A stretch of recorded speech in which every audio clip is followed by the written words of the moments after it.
You're listening to the Reversing Climate Change podcast by the team at Nori, the carbon removal marketplace. This is a show about the innovators and entrepreneurs developing solutions to climate change. Hello and welcome to the Reversing Climate Change podcast. I'm Ross Kenyon. I'm the creative editor at Nori's carbon removal marketplace.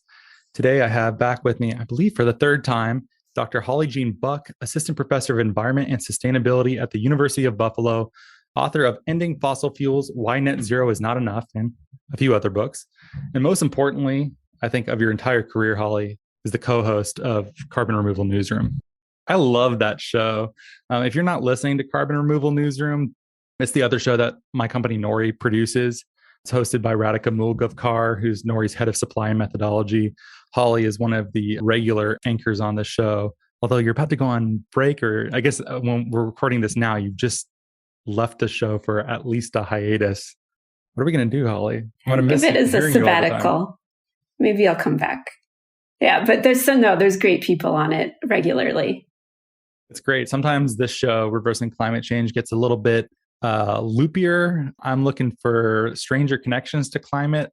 Some of my colleagues might refer to it as indulgent. No, just kidding. No one's ever said that to my face that I know of, but I can characterize it as such. Carbon Removal Newsroom, though, is really tightly focused actually on carbon removal news and tracking that, which is why we're glad to have you on that, because I think you keep your finger pretty close on the pulse of carbon removal overall. Yeah, well, what I like about that show, too, is they'll go into some of the scientific literature, like what people need to know about it. It's pretty great. I actually find it genuinely instructive for my own purposes, even though I like being involved in production of it, mostly because it's a show that I am involved in making because I need it to be made so I can continue learning. It's like I am the audience of that show more than anything else. I want to talk about this book. It's great. Your other book, After Geoengineering, we did a show on. If you haven't listened to that, it's definitely worth going back and listening to and reading as well. This new one, Ending Fossil Fuels, Why Net Zero is Not Enough. Of all the books you could write, I know you're a busy person. Why did you write this one? Well, it's just shocking that everybody pretty much knows that we need to phase out fossil fuels. And you would think there would be 20 books on this topic and myriad research programs around the world figuring out the nuances of how we do it. And so it's very weird that I wrote this book, actually. Why were there not already a whole bunch of books by people smarter than me and better versed in economics or history or whatever? But there's just kind of been this gap. We're fixated on net zero. We're fixated on cutting emissions. We've defined mitigation in terms of reducing emissions. We haven't been focusing on production. So at first, the press, Verso, asked me to write kind of a short book on net zero. And then it became a book about phase out as well. You have a section in the book that analyzes the discursive space of fossil fuels, and it's all about managing the byproduct, the emissions, but very little of it talks about actually the production of energy in that first step. Is that an accurate characterization of your observation? Yeah, I mean, it's such a trick. And I first noticed this when I was at a breakthrough dialogue talking to somebody from a fossil fuel company. And their talking point was it's all about what happens after combustion. And that's where we need to be focusing. And I was like, okay, wait a minute. What is this? What's going on?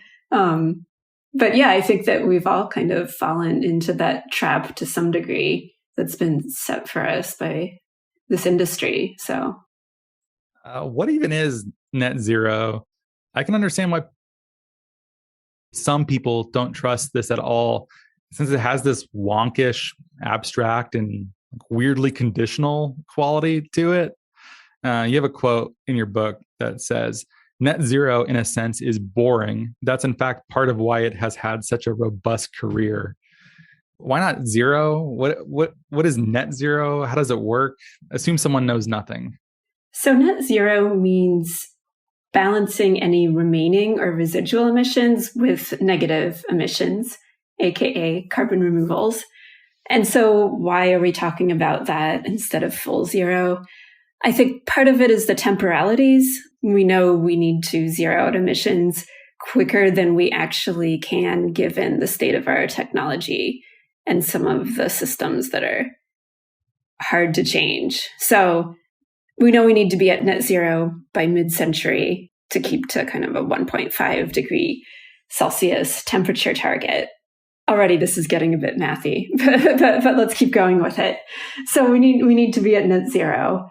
Yet, in particular, agriculture is probably the hardest sector to get all the way to zero. We just have other greenhouse gas emissions, nitrous oxides, methane, and agriculture is something that obviously we need to live.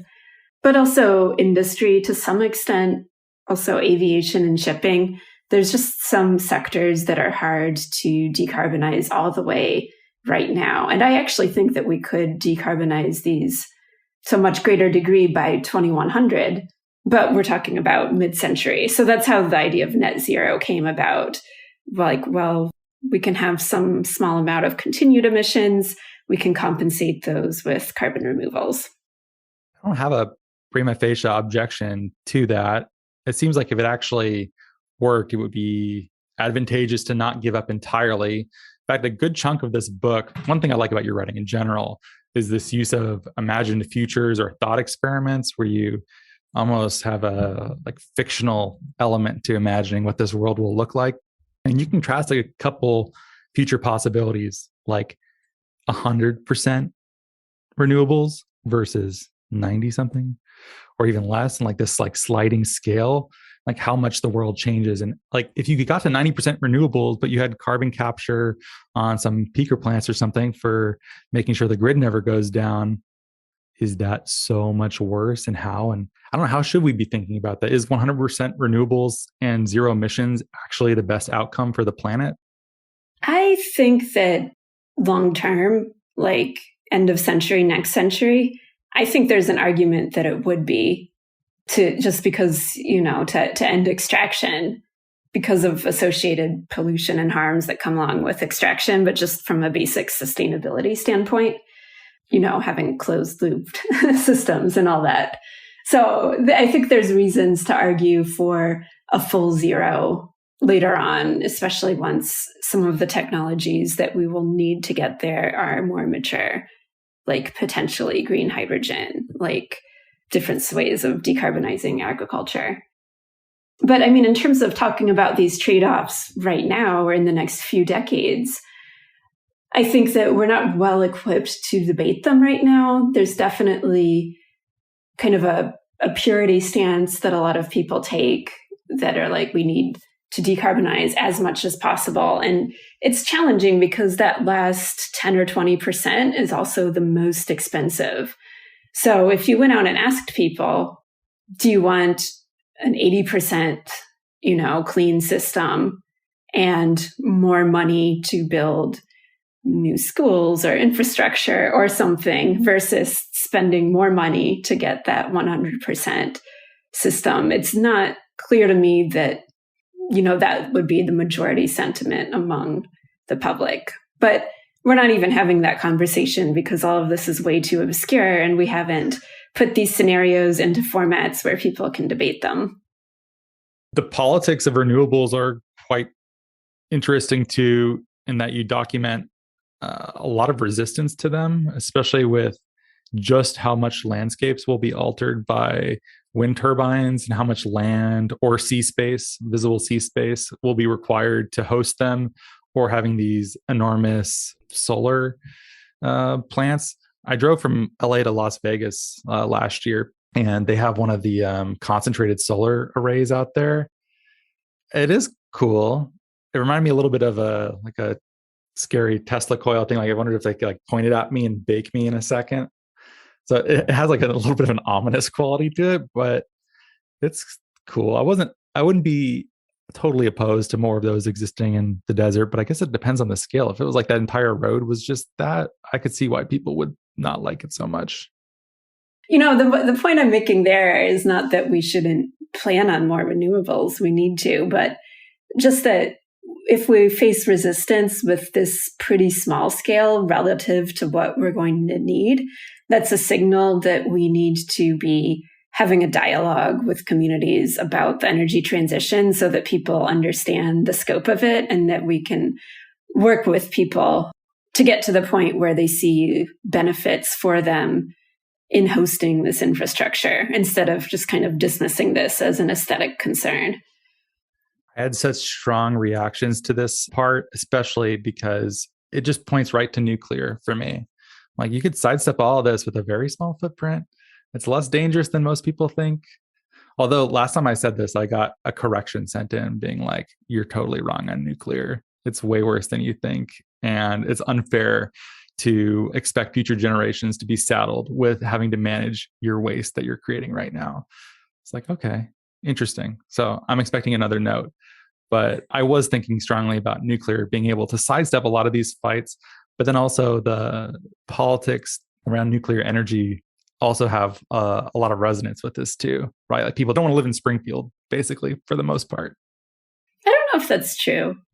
I mean, it might be true, but I would like to see empirical data on that, because sometimes these can be really good jobs in terms of nuclear. And I think that, we can debate what's fair or not, but there's no perfect situation anymore. We're past that point. And so that's what I think is hard to grapple with. Like, do you want nuclear? Do you want carbon capture and storage? Do you want solar geoengineering? Like, which of these things? Because there's a bad thing no matter what. Like, all the perfectly good situation, from kind of a mainstream environmentalist standpoint, is just not with us anymore. So yeah, I think nuclear is the best option, frankly. It's wild to think that nuclear energy might have less political repercussions than large-scale renewables. I don't think I've ever had anyone point that in my face nearly so hard. But do you think that's actually true? I mean, or is this another empirical it depends thing? If we can better articulate the benefits. Like, a lot of times people who live next to a giant solar installation, it's not like their energy bill is necessarily getting cheaper. Sometimes they have to live with the stuff and the benefits aren't going to them. So then other times there are benefits, community benefits. I mean, it's very different depending on where you go, but there's just more work to be done there. One other alternative that we've neglected so far is degrowth.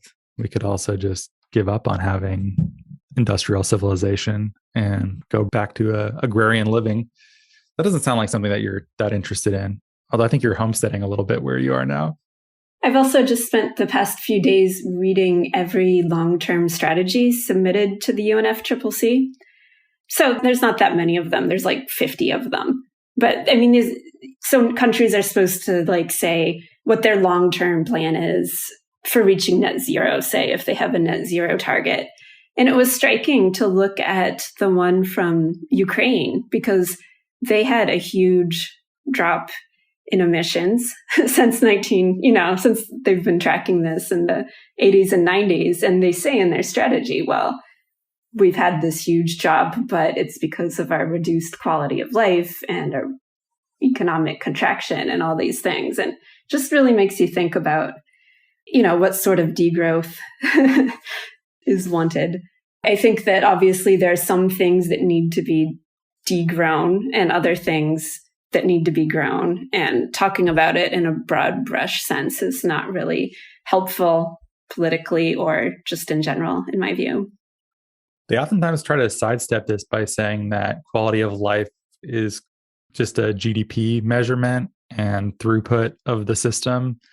And they reject the premise. And you can buy that or not, but it is a controversial stance, no matter how you slice it, I think. Well, sure. Maybe we'll just live in a metaverse powered by low carbon energy, and we'll have a great quality of life because all the things we need will be virtual and all our consumption will be virtual. Yeah, I think I saw a movie about that once. I'm weirded out by that. We can take a little tangent. How do you feel about all this immersive reality replacement? I think it's pretty absurd. I'm hoping it's just a moment, this weird artifact. But yeah, I think people need to be in the real world and care about it and want to help it out.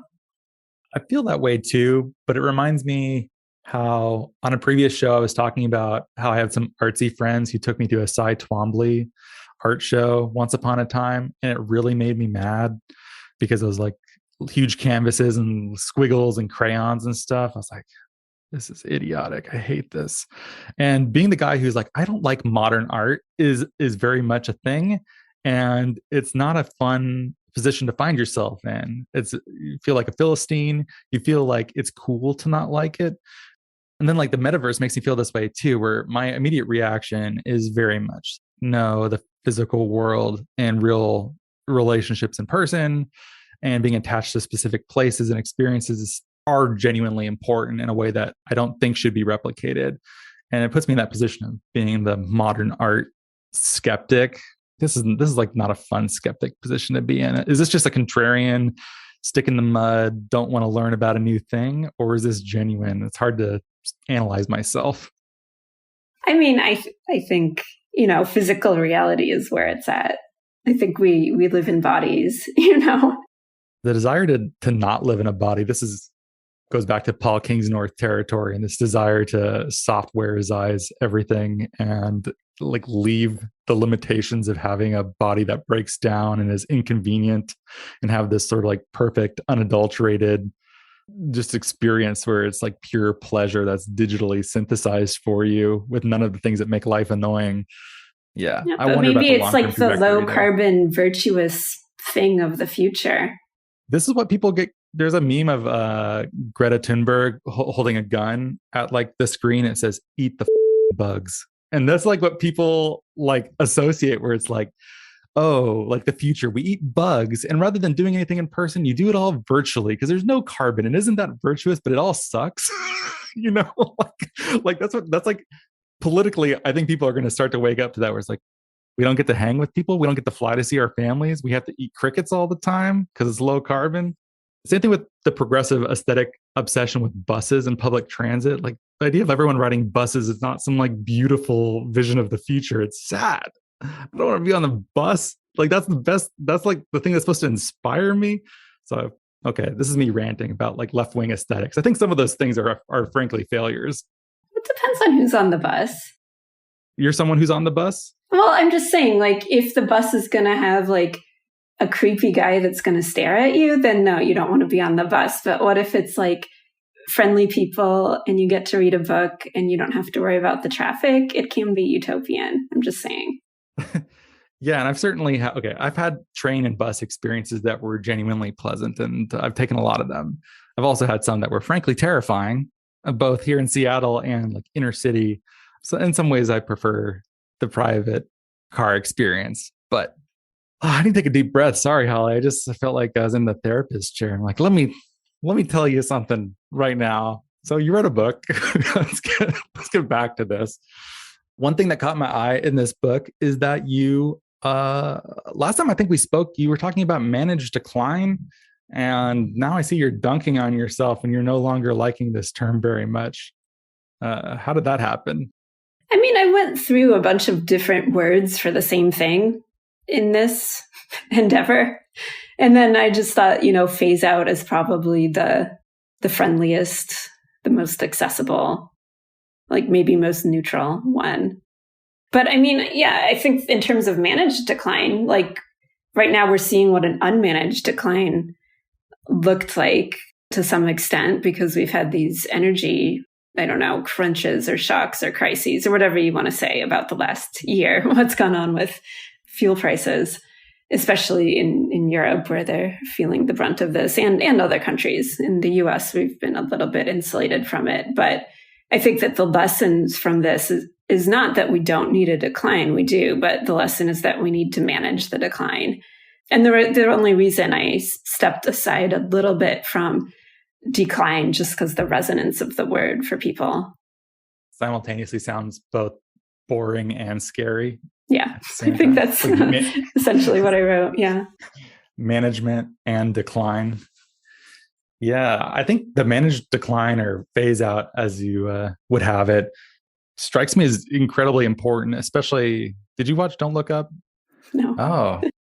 A chef doesn't cook at home, you're off the clock and you don't want to watch climate movies. Basically. Yeah.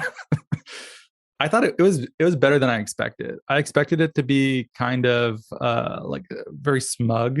And there are definitely moments of smug involved, but there's a scene, I think it was probably in the trailer, so this isn't giving anything away, but Jennifer Lawrence's parents support the asteroid hitting the planet because of all the jobs that will be created. And they're like, we're for the asteroid because of the jobs. And that's a sort of phase out problem that you would like to sidestep. Yes, that's a good illustration of it. Yeah, well, I mean, in terms of like the way, stepping aside from decline, thinking about this as an opportunity, there's going to be an amazing amount of jobs involved in building all the stuff we need for the energy transition. So, how do we develop a language, an emotional register, a kind of competence with ending something where it doesn't feel just like a loss. This is an opportunity for building something amazing, not a decline.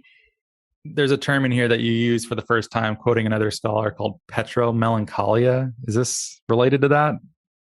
Yeah, I was also reading in the energy humanities around this, and petro-melancholia, Kara Daggett and others write about this, kind of the feeling of loss or maybe even abandonment.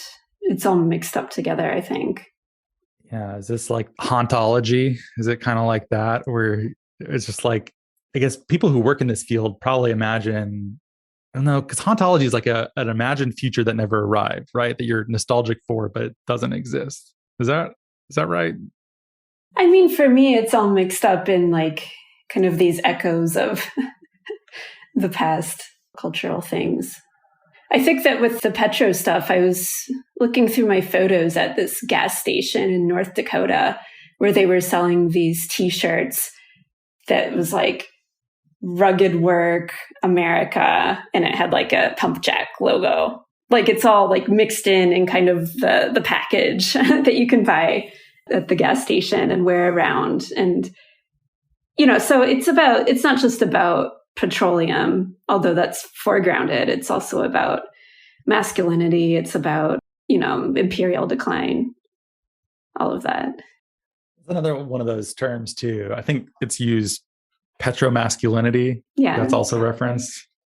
Pretty much what you just said, or is there much more to it? Pretty much. And I guess I'm also thinking a lot about this in terms of how fossil fuel jobs and benefits are gendered. Like if you go to some of these towns and you not just look at the census statistics, which will tell you a story about incomes of men and women in these towns, which are vastly differentiated, but just like every single person you see in a service job in a drilling town in West Texas, say, is going to be a woman, and then going to kind of knock on the doors of people to interview. This is my experience. Women might want to speak to me, but they'd be hesitant, and their husbands would be like, no, don't speak to her. Like this kind of a dynamic, I think, in some of these places. And so there's a question about who does ending fossil fuels impact, but also what sort of new jobs might be created in other industries that would be more equal. Was that too much of a tangent? No, I think it's great. I was just trying to think of how to respond or where to take it here. I wanted to ask about theory in general, but I don't want it to sound insulting specifically to petro-masculinity. But I did want to ask, like, I know you operate in this area of high theory where new words are created to describe things seemingly all the time, employing some obscure philosophies at points.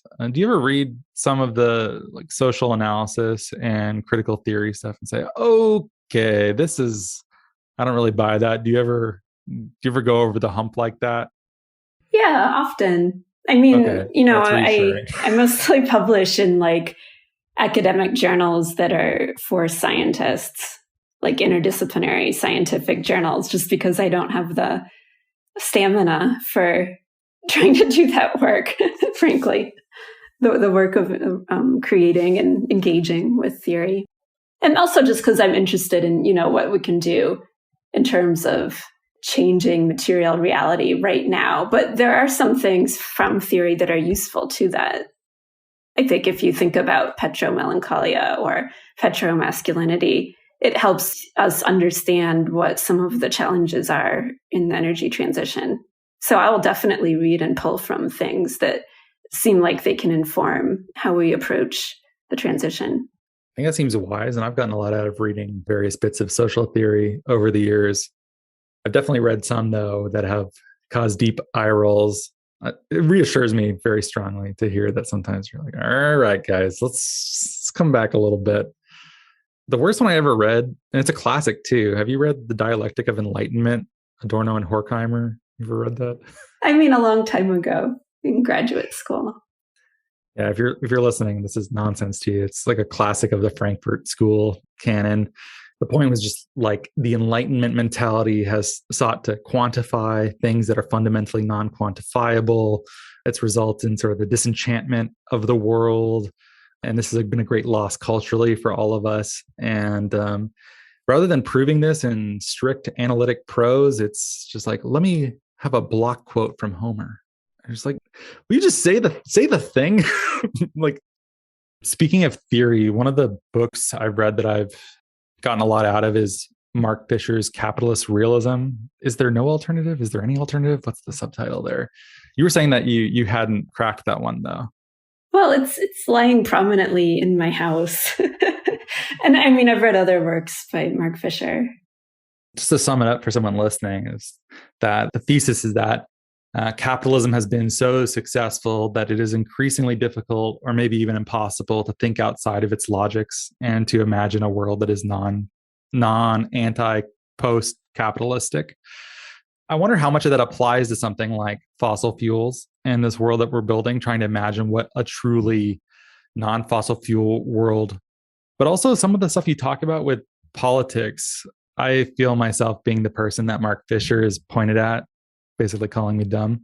But I have a hard time imagining what a truly democratic politics will look like, how it will work, if it will work. It sounds like a lot of meetings. I don't always have that much faith in certain types of activism. I find myself much more like when I hear the government's going to do a new thing, I'm always just like, my default is, this is probably going to be bad. It's probably going to make things worse. And when I hear of startups working to solve things, I tend to be supportive. And I'm open to this, Holly, being a failure of politics on my end and a deficiency. Help me, therapize me. I mean, don't you think if you lived in a smaller jurisdiction, you might have a different feeling about this? I mean, either like suppose a state really got its act together and was leading, or, like a US state, like something of that size. Oh, yeah. I think if I was from New Zealand or something, I probably wouldn't feel the same. I think my attitude is actually quite American. Yeah, that's what I'm thinking. Because I mean, I don't think we all need to be in this kind of direct democracy where everything is made as a collective decision with every single person. Representative democracy exists for a reason. And just because we have an imperfect version of it, we have like these crazily gerrymandered districts and crazy voting restrictions and a whole bunch of stuff that it's not hard to imagine our system of that being better. And I think in other places in the world, it is better. So I don't feel totally hopeless about this, but I am concerned in terms of ending fossil fuels about all the authoritarian regimes. I mean, independent of like the way this country is heading, there are regimes that are even more firmly in the authoritarian arena that it doesn't seem like phase out is really a part of their plans. And so how do we deal with that? I don't think climate advocates have been wrestling with this very seriously yet. You have a good section in here too about climate reparations and the geopolitics of climate change, relative winners and losers, and some slights against their resource curse thesis for why countries, quote unquote, blessed with oil and gas and other resources tend out to be quite tyrannical. What are some imagined futures for how geopolitics will play out? I mean, one thing that's really clear is that big emitters like the US should be more ambitious. And I mean, everybody in the world's been saying this. But in terms of like, the US is projecting to have about 30% of its emissions be residual emissions in 2050. So around 6 gigatons of greenhouse gas emissions. taking that down to 2 and then compensating the 2 with 2 gigatons of removals, much of which is from the land sink, but some of it's from technological CDR. And so, okay, like, why can't the US, take its emissions down even further, scale up that CDR more, and that would buy some space in the carbon budget for some other countries to continue emitting a little bit longer. So, I mean, in terms of thinking about what's fair with regards to the transition, it seems obvious that we should be talking a lot more explicitly about this. As a form of reparations, saying that less developed countries should emit longer if they need to, and that the US should just go whole hog on CDR and eat up their emissions for them. Yeah, I mean, so many of these countries are like 0.02% of emissions anyway. Like, I think that really there's so many that, I mean, I'm not saying that they should be locked into fossil fuels, but in terms of figuring out how to change their industry and, build a whole bunch of really new expensive factories with CCS or, that run on green hydrogen or whatever. I mean, that's just going to take some financing and some time. And I also think that the US should provide some of that financing too. But this is why I don't end up rejecting the whole concept of net zero, is because I think that there's some flexibility that it brings to potentially organize this transition in a fairer way. And I wouldn't go so far as to necessarily call that reparations, because I think reparations involves repairing social relations. And I think that's a broader and deeper project than talking about energy systems or emissions or any of that. But I think we can think about it together. So whether net zero, you want to keep it around? Do you want to pitch something new? What are you thinking? I mean, what I wish I had done in this book, which, not to be apologetic about it, but I wrote it in 9 months during a pandemic where I was taking care of a small child who was mostly at home. So in a better world, I would have written a somewhat longer book that was more explicit about, like, what does a full decarbonization, like a true zero by 2100 look like? I mean, that's kind of like the next piece that would be natural to write about. Because so many of these roadmaps end in 2050. Part of that is because we don't know yet totally what technologies might be available later in the century. But I think that it's important to have these goals and be explicit about them, because without an explicit commitment to a full phase out end of century, then there's still a way for fossil fuel companies to talk about their future that doesn't look as radically different as it needs to be. Maybe we should make them more explicit, because I think if we were truly at net zero with no accounting shenanigans, which maybe you might be suspicious of that in general, but assuming that were the case, would it be so bad that they were still in existence? I'm not an objection for its own sake of that. Should I be? I mean, just think about all the horrible extractive sites where people are suffering from asthma and other, issues from all the pollution. What about mining for photovoltaic panels? Not so nice. Batteries? Is it cobalt's in that? Yeah, I mean, these are all problems too. So, I think that we need to articulate the vision as a post-extractivist society. Help me. What should that vision be? I mean, the other part of this also is the petrochemical industry. So you could end fossil fuels and these companies would pivot even more strongly to petrochemicals. So if you want to be post-extractivist, you have to address that part of it as well. Otherwise, you're just like awash in plastic, and then plastic is your big problem of the century, right? So I think that the alternatives there, sometimes called carbon recycling, which some people will call greenwashing, but carbon capture and utilization, and biomaterials. I mean, these are things that we should be seriously pouring so much more R&D into than we are. If we want to think about long-term, next century, what do our systems look like? What does industry look like? This goes back to where we started it with the focus on production rather than emissions. I almost never hear anyone talk about petrochemicals. That phrase, I think, has probably appeared on the podcast only a couple times. I think it's only been when we've had people making biomaterials on, because that's their competitor. Like, I think New Light, I think we probably talked about that. Why is that? Why don't we talk more about it? Is it just we're so caught up on like the main problem? But you might even frame this as that isn't the main problem. You're thinking downstream at the emissions level. I mean, I guess I started personally thinking about this during my first book. I wrote about chemergy, which was this movement back in the 30s to create products out of biomaterials instead of petroleum and fossil fuels. And obviously the fossil fuels won out, and nobody's heard of this discipline because it just like faded out in the 40s.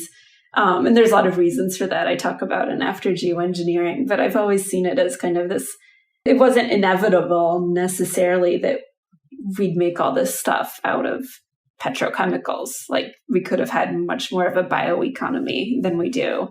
Maybe now is the time for a movement towards the bioeconomy more generally. Okay. I like that as a concept. I don't like seeing things that will never degrade, or microplastics being everywhere, horrible contaminants in groundwater. To start wrapping up, Holly, I want to pitch you on your next book, which you kind of hint at a little bit here at the end. Reverse engineering. We're reverse engineering for 2100 and the failure to imagine that future, in your opinion. I think you should read the Mark Fisher, and I think you should call it fossil realism. I think it's going to be a big hit. I'll consider it. I'm going to write that down. Fossil realism. If you're listening, I just earned a co-author credit, which literally all it takes. You should buy this book. You should read it. Ending Fossil Fuels, Why Net Zero is Not Enough. Also, After Geoengineering, your previous book. Is it only those two? I also co-edited a book. It's called Has It Come to This? The Promise and Peril of Geoengineering on the Brink. And there's many chapters in that book by many different scholars who have many different takes. So that's neat. Was that recent? Pretty recent. And, some of it's on solar geoengineering, some of it's on carbon removal. A bunch of different perspectives. Okay. I'll have to check that out then. I didn't even know that existed. So you writing books. Is there another one in the future coming, by the way?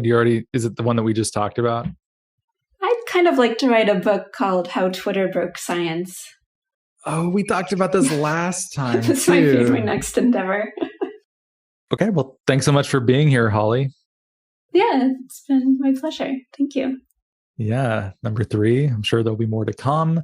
You can check out Holly's book, Ending Fossil Fuels, Why Net Zero is Not Enough. Give it a read. It's a great book. Definitely made me think.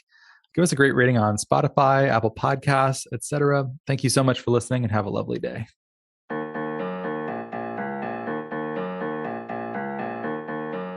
Thank you so much for listening. If you could please subscribe and give us a great rating and review on Apple Podcasts or a rating on Spotify, that'd be much appreciated.